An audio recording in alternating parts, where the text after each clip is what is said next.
मैं Virendra Pandey, department of education with Kunwar Singh university Ara. पिछली कक्षा में हम लोगों ने मानव विकास के संबंध में अध्ययन किया था, जिसमें अभिवृद्धि और विकास में अंतर को भी स्पष्ट किया था। मानव विकास को प्रभावित करने वाले कारकों पर भी हमने विस्तार पूर्वक प्रकाश डाला था। आज इस कक्षा में मानव विकास की विभिन्न अवस्थाएं, स्टेजेज ऑफ ह्यूमन डेवलपमेंट, उसमें प्रमुख पहला शैशवावस्था, जिसके बारे में हम लोग अध्ययन करेंगे। शैशवावस्था।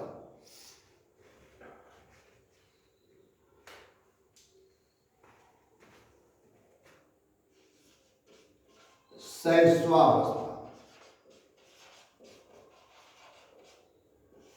इंग्लिश में इसको बोलते हैं इन्फेंसी। इन्फेंसी।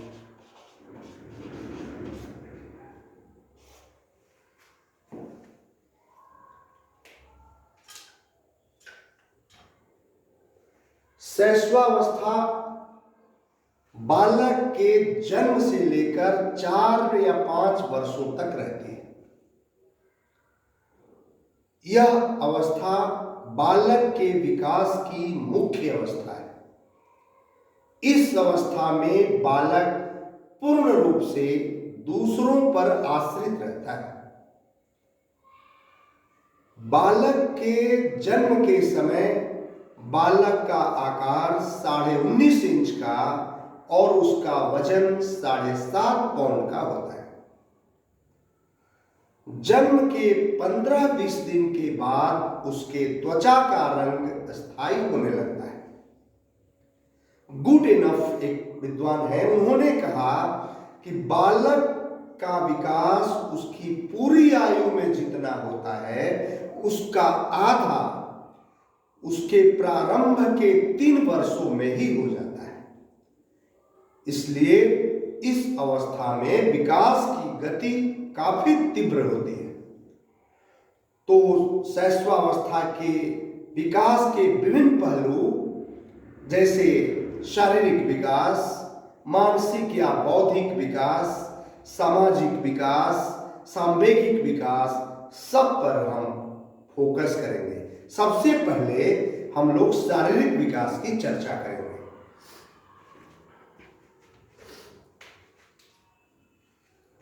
शारीरिक विकास।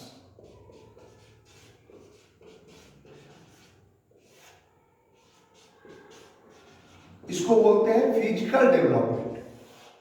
शारीरिक विकास के अंतर्गत मुख्य बिंदु है जिसका विकास होता है। जैसे नंबर 1, शारीरिक विकास में तीव्रता। शारीरिक विकास में तीव्रता। दूसरा है अनुपात में परिवर्तन। अनुपात में परिवर्तन। तीसरा है दांतों का निकलना। दांतों का निकलना।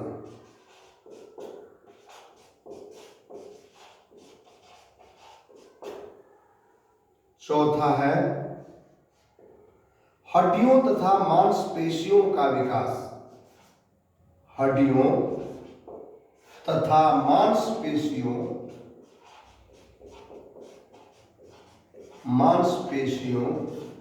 का विकास।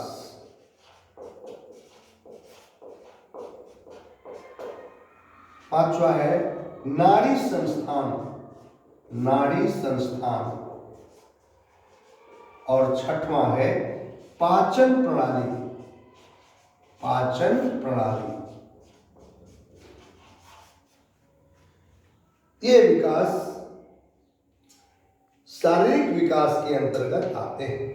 शारीरिक विकास क्या है? शारीरिक विकास में तीव्रता पाई जाती है, रैपिडिटी इन फिजिकल डेवलपमेंट इस अवस्था में। दूसरा है अनुपात में परिवर्तन, चेंज इन प्रोपोर्शन। अनुपात में परिवर्तन भी होता है, तो शरीर सुडौल बनने लगता है। तीसरा है दांतों का निकलना, टीथ जो है, दांत जो है निकलने लगते हैं, यानी डेवलपमेंट ऑफ टीथ, दांतों का भी विकास होने लगता है। तो हड्डियों तथा मांसपेशियों का विकास, development of bones and muscles, ये भी मजबूत होने लगती है, कठोर होने लगती है। फिर नाड़ी संस्थान, नर्वस सिस्टम भी डेवलप होने लगता है, और पाचन प्रणाली, डाइजेस्टिव सिस्टम भी डेवलप होने लगता है। तो इस अवस्था में शारीरिक विकास के तहत ये निम्नलिखित बिंदु जो हमने दर्शाया है, सबका विकास मुख्य रूप से होता है। अब दूसरा हम लेंगे मानसिक या बौद्धिक विकास।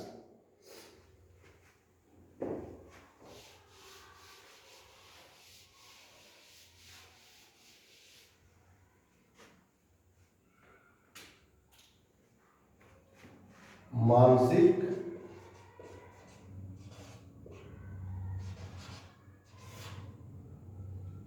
बौद्धिक विकास।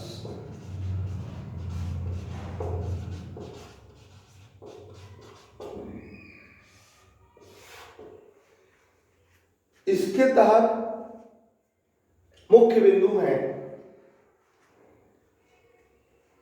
भाषा का विकास, भाषा का विकास,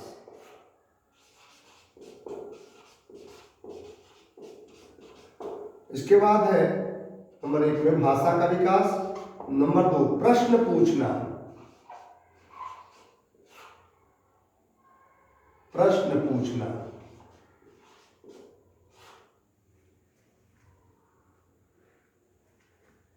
तीसरा है कल्पना शक्ति का विकास, कल्पना शक्ति का विकास, चौथा है ज्ञानेंद्रियों का विकास,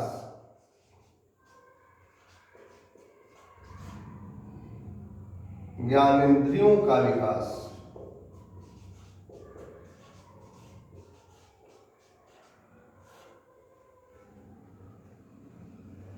पांचवा है रुचियों का विकास,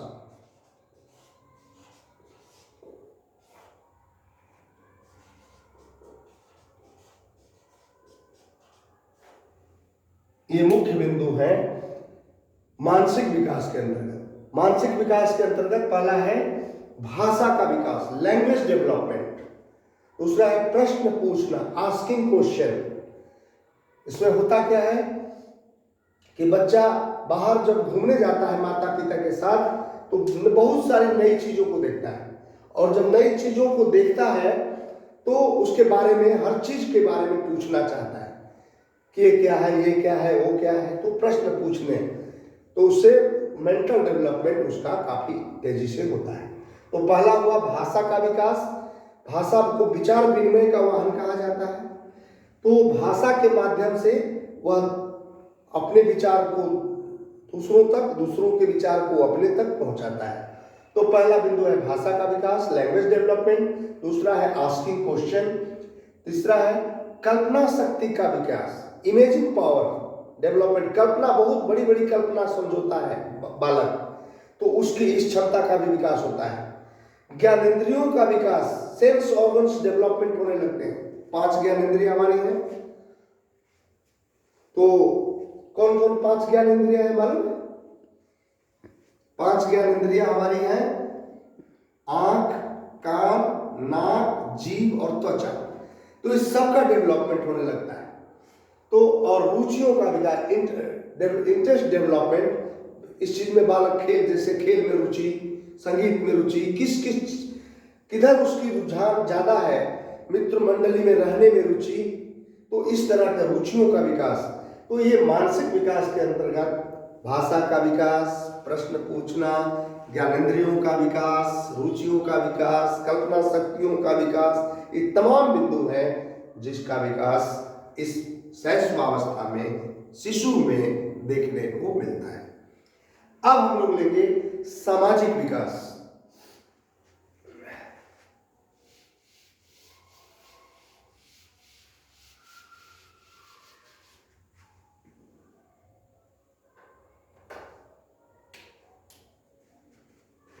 सामाजिक विकास।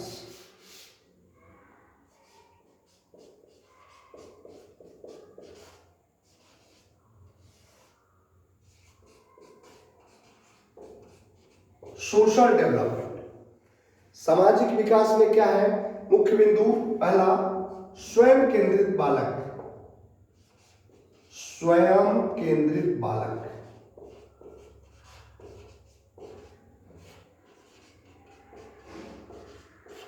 दूसरा, माता पिता पर आश्रित। माता पिता पर आश्रित। तीसरा, सामाजिक भावना का विकास। सामाजिक भावना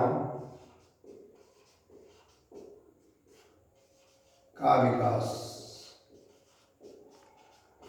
चौथा, स्पर्धा की भावना। स्पर्धा की भावना। पांचवा, मैत्री व सहयोग। मैत्री व सहयोग। छठवां,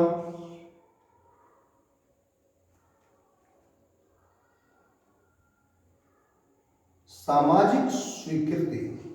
सामाजिक स्वीकृति। ये बिंदु हैं जो सामाजिक विकास के अंतर्गत आते हैं। तो सामाजिक विकास के अंदर बालक क्या होता है? पहला, स्वयं केंद्रित, सेल्फ सेंटर्ड होता है। हमको ये चाहिए, हम दूसरे भाई को ये नहीं देंगे, दूसरे बहन को नहीं देंगे, तो मैंने सिर्फ हमको ही चाहिए। स्वयं केंद्रित बालक, सेल्फ सेंटर्ड चाइल्ड होता है। दूसरा है माता पिता पर आश्रित, डिपेंडेंट ऑन पेरेंट्स, माता पिता पर आश्रित रहता है। तीसरा, सामाजिक भावना, सोशल डेवलपमेंट। सोशल डेवलपमेंट की बात भी सोचता है, समाज में रहे, खेत अपने मित्र मंडली में रहे, आस पड़ोस में रहे, भाई बहन के साथ रहे, तो सामाजिक भावना, मिलकर काम करें, तो समाज ये भी धीरे धीरे विकास होता है, सामाजिक भावना का विकास। चौथा, स्पर्धा की भावना, फीलिंग ऑफ कंपटीशन। उसको इसके पास ये है तो हमारे पास ये होना चाहिए, उसके पास ये खिलौना है तो हमारे पास भी ये खिलौना होना चाहिए। तो स्पर्धा की भावना, चाहे उसका है तो मैं ले लूं, मेरा मेरा हो जाए, उसको नहीं। तो इस तरह से स्पर्धा की भावना। मैत्री और सहयोग, फ्रेंडशिप और कोऑपरेशन, ये दोनों भी धीरे धीरे डेवलप होता है। और है सामाजिक स्वीकृति, सोशल अप्रूवल चाहता है, जो भी वो करता है वो चाहता है कि समाज के लोग उसकी प्रशंसा करें, सामाजिक अप्रूवल उसको प्राप्त हो, ये है सामाजिक स्वीकृति। तो सामाजिक विकास के अंतर्गत ये अनेक बिंदु जो है जो शैशवावस्था में देखने को मिलते हैं। अब हम लोग लेंगे संवेगात्मक विकास, इमोशनल डेवलपमेंट।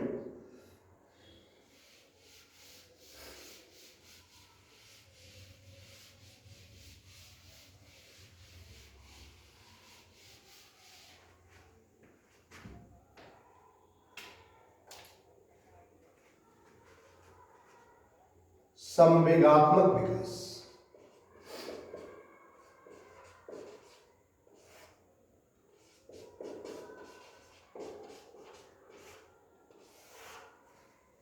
इसमें भी बहुत सारे बिंदु हैं संवेग के अंतर्गत जो शैशवावस्था में बालक में देखने को मिलते हैं। जैसे है उत्तेजना।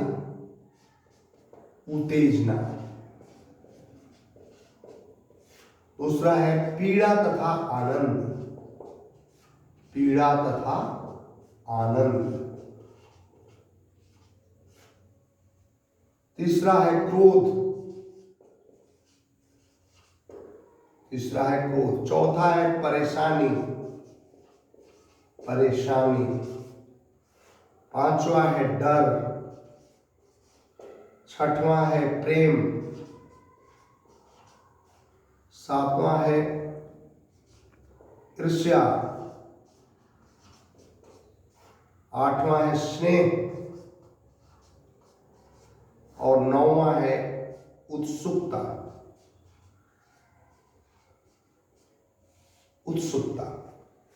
ये बिंदु संवेग के अंतर्गत यानी शैशवावस्था में सांवेगिक लक्षण के अंतर्गत बालक में देखने को मिलते हैं।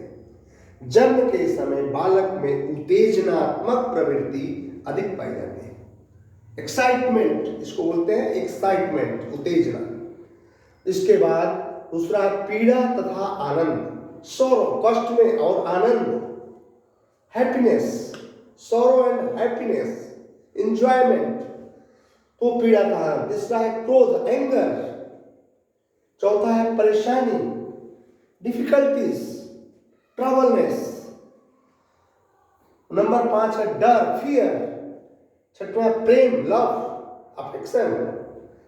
सातवां ईर्ष्या, जीलस। आठवां है स्नेह। स्नेह को क्या कहते हैं? स्नेह को अफेक्शन, प्यार जिसको बोलते हैं, स्नेह। और उत्सुकता, eagerness. These points are important points in emotional development. बालक में सबसे पहले जन्म के समय उत्तेजना, फिर जब 2-3 महीने का होता है पीड़ा और आनंद अनुभव करता है, फिर क्रोध आता है, तो उससे भी बड़ा 2 महीना होता है, 4-5 महीने का होता है, क्रोध होता है। 3 महीना 4 महीना में क्रोध होता है, परेशानी होती है, फिर डर होता है, प्रेम होता है, ईर्ष्या होती है, स्नेह होता है, उत्सुकता होती है। ये सारे बिंदु इमोशनल डेवलपमेंट के अंतर्गत आते हैं। तो ये है, हम लोगों ने अभी चर्चा किया शैशवावस्था का शारीरिक विकास, दूसरा मानसिक विकास, तीसरा सामाजिक विकास और चौथा संवेगात्मक या सांवेगिक विकास। ये सभी डेवलपमेंट के बारे में हम लोगों ने चर्चा किया। अब इसका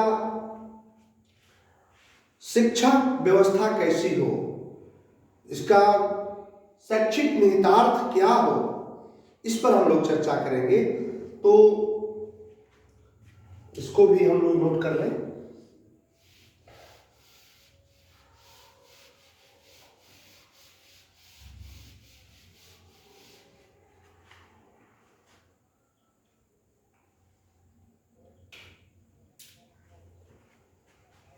शिक्षा का स्वरूप, फॉर्म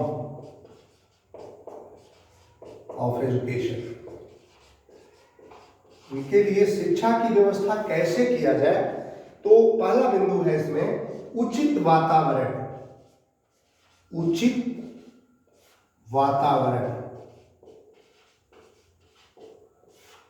दूसरा बिंदु है उचित व्यवहार। उचित व्यवहार। तीसरा बिंदु है वास्तविकता का ज्ञान।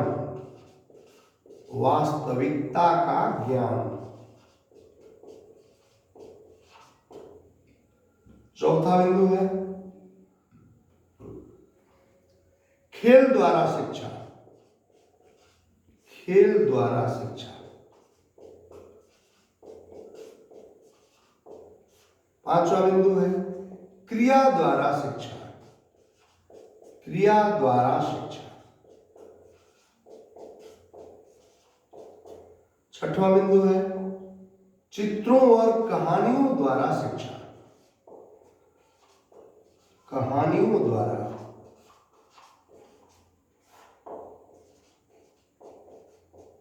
कहानियों द्वारा शिक्षा।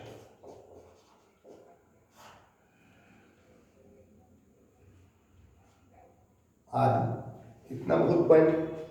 तो शिक्षा बाल शैशवावस्था में एक शिशु को शिक्षा की व्यवस्था कैसे किया जाए, इस पर ये बिंदु फोकस करते हैं। क्या कह रहा है? पहला बिंदु जो है कहते हैं कि उचित वातावरण, एटमॉस्फेयर एकदम सटीक बनाया जाए, वातावरण ऐसा बनाया जाए ताकि बालक शिक्षा के प्रति उत्सुक हो सके। ऐसा माहौल क्रिएट करना है। उचित वातावरण, शिशु के साथ उचित व्यवहार करें, उसके साथ ऐसा व्यवहार करें, ऐसा उसको हाव भाव उसके साथ विकसित करें ताकि वह अच्छा बुरा वो समझने लगे कि इस चीज को करना अच्छा है, इस चीज को करना बुरा है, और उसके साथ सादगीपूर्ण व्यवहार हम करें एक अभिभावक के रूप में, एक शिक्षक के रूप में, माता पिता के रूप में। तो उचित वातावरण उसके लिए हम व्यवस्थित करें, दूसरा उसके साथ उचित व्यवहार करें, तीसरा वास्तविकता का ज्ञान, उसको हम नॉलेज ऑफ रियलिटी दें, हवा में नहीं, वास्तविकता क्या है इसका भी हम ज्ञान कराएं, व्हाट इज रियलिटी। फिर खेल द्वारा शिक्षा, education by game, playing system, game, क्योंकि बच्चा खेल प्रिय होता है तो खेल खेल में उसको हम शिक्षित करते हैं, लगे कि वो खेल भी रहे और कुछ सीख भी लिए। ऐसे बहुत सारी विधियां हैं जिसकी चर्चा शिक्षण विधि के अंतर्गत की गई है। तो खेल द्वारा उसको हम शिक्षित करें, क्रिया द्वारा कुछ काम ऐसा दे दें कि काम करे और कुछ सीख जाए, क्रिया द्वारा शिक्षा करें, चित्र और कहानियों द्वारा उसको हम शिक्षा करें, उस पर अच्छा छाप पड़ेगा। तो एक बिंदु है जिसके माध्यम से हम एक शिशु को शिक्षित कर सकते हैं। कैसे? उचित वातावरण, प्रॉपर एटमॉस्फेयर, उचित व्यवहार, प्रॉपर बिहेवियर, वास्तविकता का ज्ञान, नॉलेज ऑफ रियलिटी, फोर्थ खेल द्वारा शिक्षा, एजुकेशन बाय प्लेइंग, क्रिया द्वारा शिक्षा, एजुकेशन बाय डूइंग, चित्रों और कहानियों द्वारा शिक्षा, education by figures and stories. तो ये माध्यम है जिसके द्वारा शिशु को हम शिक्षित कर सकते हैं। अब इसका टोटल शैक्षिक निहितार्थ क्या है? मुख्य रूप से हम लोग समझें कि एक नवजात शिशु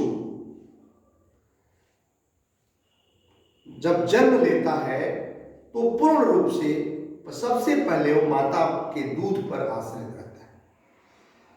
इसके बाद धीरे धीरे वो परिवार के अन्य लोगों के संपर्क में आता है और उसका धीरे धीरे विकास होने लगता है। उसमें शारीरिक विकास, मानसिक या बौद्धिक विकास, सामाजिक विकास, सांवेगिक विकास, ये सभी विकास के लक्षण उसमें धीरे धीरे देखने को मिलने लगते हैं। वह पूर्ण रूप से पहले दूसरों पर, माता पिता पर आश्रित रहता है। अब इनके लिए हमें सारी व्यवस्था बहुत तीव्रता के साथ और मनोवैज्ञानिक पद्धति के साथ करनी चाहिए, क्योंकि यदि हम मनोवैज्ञानिक पद्धति के साथ हम शिशु का पालन पोषण करेंगे, शिशु का शिक्षा की व्यवस्था करेंगे, तो उसका विकास सही रूप में क्रमानुसार होता जाएगा और वह जल्द ही एक विकसित बालक के रूप में अपनी पहचान बनाने में सफल हो पाएगा।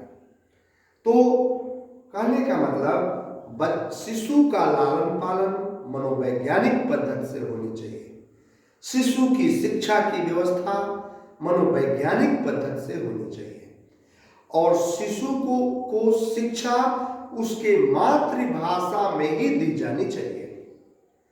इससे क्या होता है कि मातृभाषा में शिक्षा देने से शिशु में तर्क करने, सोचने, समझने और समस्या का समाधान करने की क्षमता उसमें विकसित हो जाती है।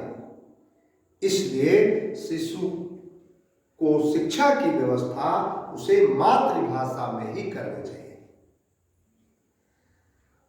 शिशु को परिवार के अन्य सदस्यों के साथ मिलकर काम करने की ओर भी प्रवृत्त करना चाहिए। इससे क्या होता है कि उसमें सामाजिक भावना का विकास होता है, मिलजुल कर रहने, मिलजुल कर कार्य करने की प्रवृत्ति उसमें विकसित होती है, तो उससे सोशल डेवलपमेंट उसका काफी अच्छी तरह से होता है। शिशु खेल प्रिय भी होते हैं, इसलिए उन्हें खेलने का अवसर भी दिया जाना चाहिए। उन्हें अपनी उम्र के अन्य शिशु के साथ रहने का मौका, खेलने का मौका, योजना बनाने का मौका, योजना को क्रियान्वयन करने का मौका देना चाहिए। इससे उनका काफी हद तक विकास होता है। और ये भी हम बता दें, किसी विद्वान ने कहा है कि 80 बालक का जितना भी मानसिक विकास होता है उसका 80% भाग शुरू के 4 साल में ही विकसित हो जाता है। इसलिए जितना तेजी से शैशवावस्था में शिशु का विकास होता है, उसके लिए विकास का अवसर भी उसी तीव्रता के साथ हम अभिभावक को, शिक्षक को, माता पिता को करना चाहिए। शिशु का विकास जितनी तीव्रता के साथ होता है उसको ध्यान में रखते हुए उसके लिए उचित वातावरण की व्यवस्था भी हमें उसी तीव्रता के साथ करनी चाहिए, ताकि उसके विकास में किसी प्रकार की बाधा न उत्पन्न हो। इस प्रकार मानव जीवन में शैशवावस्था एक महत्वपूर्ण अवस्था है, जो एक बेस है बालक के संपूर्ण जीवन का। मनुष्य बन जाता है बालक, शिशु से लेकर मनुष्य जीवन की जो यात्रा है, उस संपूर्ण यात्रा में शैशवावस्था एक बेस है, आधारशिला है। इसलिए शैशवावस्था में जो हम लोगों ने चर्चा किया, बहुत शॉर्ट में बहुत इंपॉर्टेंट पॉइंट्स हैं। शैशवावस्था में शारीरिक विकास, शारीरिक विकास में क्या है, तो शारीरिक विकास में तीव्रता पाई जाती है, अनुपात में परिवर्तन पाया जाता है, दांतों का विकास होता है, हड्डियों का, मांसपेशियों का विकास होता है, नाड़ी संस्थान विकसित होते हैं, पाचन प्रणाली विकसित होती है। ये शारीरिक विकास हो गया। मानसिक विकास में क्या होता है, तो भाषा का विकास होता है, प्रश्न पूछने की आदत बालक में विकसित होती है, ज्ञानेंद्रियों का विकास होता है, रुचियों का विकास होता है, कल्पना शक्ति का विकास होता है। ये मानसिक विकास हो गया। सामाजिक विकास, सामाजिक विकास में भी बहुत सारे बिंदु हैं। जैसे स्वयं केंद्रित बालक होता है, अपने पर सेल्फ सेंटर्ड होता है। स्वयं केंद्रित बालक माता पिता पर आश्रित रहता है, स्पर्धा की भावना होती है उसमें, सामाजिक भावना का विकास होता है, मित्रता और सहयोग की भावना होती है, ये भी होती है, और सामाजिक स्वीकृति हो जाता है, सोशल अप्रूवल चाहता है। ये हो गया सामाजिक विकास। सांवेगिक विकास, जिसको हम इमोशनल डेवलपमेंट कहते हैं, उसके अंतर्गत भी कई बिंदुओं को हमने चर्चा किया। जैसे उत्तेजना होती है, पीड़ा तथा आनंद होता है, क्रोध होता है, परेशानी होती है, डर होता है, प्रेम होता है, ईर्ष्या होती है, स्नेह होता है, उत्सुकता होती है। ये सारे बिंदु डेवलप होते हैं उसके शैशवावस्था में। अब उसकी शिक्षा की व्यवस्था कैसी हो, तो शिक्षा की व्यवस्था के लिए हमें उचित वातावरण तैयार करना होगा, उसके साथ उचित व्यवहार करना होगा, उसे वास्तविकता का ज्ञान कराना होगा, उसे क्रिया द्वारा शिक्षा देनी होगी, उसे खेल द्वारा शिक्षा देना होगा, उसे चित्रों और कहानियों द्वारा शिक्षा देना होगा। तो सामाजिक भावना का उसमें ये विकास करना होगा। ये सारे बिंदु हैं जिसके माध्यम से हम बालक को शिक्षा की व्यवस्था करते हैं। इसके बाद पूरा शैक्षिक निहितार्थ पर हम प्रकाश डालें तो शिक्षा का लालन पालन, शिशु का लालन पालन और शिशु की शिक्षा की व्यवस्था सब मनोवैज्ञानिक पद्धति पर आधारित होनी चाहिए। पहले शिक्षिका उसकी माँ होती है, इसलिए माँ को भी मनोवैज्ञानिक बिंदुओं को ध्यान में रखते हुए उसकी शिशु की सारी व्यवस्था करनी होती है। और शिशु को शिक्षा उसके मातृभाषा में दी जानी चाहिए ताकि उसमें सोचने, तर्क करने, चिंतन करने, समस्या का समाधान करने की क्षमता विकसित हो सके। शिशु को परिवार के लोगों के साथ मिलजुल कर काम करने की प्रवृत्ति भी डालनी चाहिए। खेल द्वारा शिक्षा की व्यवस्था करनी चाहिए और ये खेल प्रिय होते हैं, इन्हें अच्छे अच्छे खिलौने खरीद कर देना चाहिए ताकि वे खेलें क्यों, और उन्हें अपने मित्रों के साथ, सहयोगियों के साथ खेलने का अवसर देना चाहिए। उन्हें योजना बनाने का अवसर देना चाहिए, उन योजनाओं का क्रियान्वयन करने का अवसर देना चाहिए। इस प्रकार शैशवावस्था में बहुत तेज गति से विकास शिशु का होता है। पूरे जीवन में जितना विकास होता है उस मानसिक विकास उसका 80% शुरू के 4 वर्षों में ही हो जाता है। पूरे जीवन में उसका जो संपूर्ण विकास होता है उसका आधा शुरू के 3 वर्षों में ही हो जाता है। इसलिए जितनी तेजी से शैशवावस्था में शिशु का विकास होता है उतनी ही तेजी से शिशु के लिए उचित वातावरण की व्यवस्था भी हमें एक अभिभावक के रूप में, एक शिक्षक के रूप में, एक माता पिता के रूप में, एक सहयोगी के रूप में करना चाहिए। ये है शैशवावस्था। आज हम लोग इस कक्षा को यहीं छोड़ेंगे, फिर हम लोग अगली कक्षा में बाल्यावस्था के बारे में चर्चा करेंगे। धन्यवाद।